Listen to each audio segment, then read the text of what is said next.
সুন্দরী দিদি, এটা সুন্দরী মা, চেনেন। বড় মায়ের মন্দিরে আমরা দাঁড়িয়ে আছি। এই যে ভদ্রলোক, এই কোথায় গেল? আমরা শালিনী চক্রবর্তী বলছি, চক্রবর্তী। এই বড়মান মন্দিরে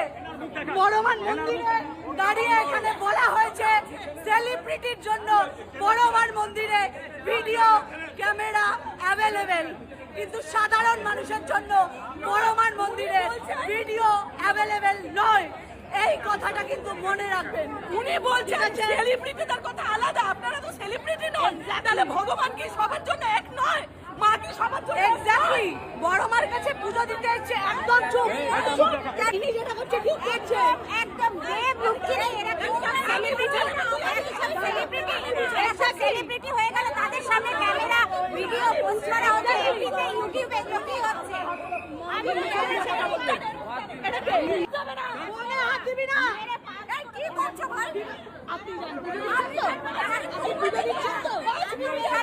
আমি বেহালা থেকে আসছি, বেহালা চৌরাস্তা থেকে আসছি। এরকম বড় মায়ের এখানে এরকম একটা নাটক দেখলাম, একটা বড় অভিজ্ঞতা নিয়ে যাচ্ছি। তোমরা সেলিব্রিটি তো নাও, দেবরা দেব সেলিব্রিটি, দেব রুক্মিণী শুভশ্রী, ওরা সেলিব্রিটি, তোমরা ভিডিও করতে পারবে না, ওদের কথা আলাদা। আমাদের জন্য নয়। তাহলে লেখা আছে কেন ধর্ম হোক যার যার, বড় সবার কেন লেখা? এই লেখাটাকে আমরা কিচ্ছু বলতাম না। উনি বললো দেবের ব্যাপার আলাদা। মন্দিরে পুরোহিত আর ছেলেটি এরা তো বলবে ওদের জন্য সব করে, আমরা তো সাধারণ মানুষ। মা তাহলে সবার জন্য লেখাটা বন্ধ করুন, বলুন শুধু সেলিব্রিটিদের জন্য। আরে এই ভিডিওটা আমি আপলোড করব, এই ভিডিওটা আপলোড করা উচিত। বড়মার মন্দিরে আজকে এই যে ব্যবহার, এই যে কথাটা, এই ভিডিওটা আপলোড হোক, এই ভিডিওটা মানুষ জানুক।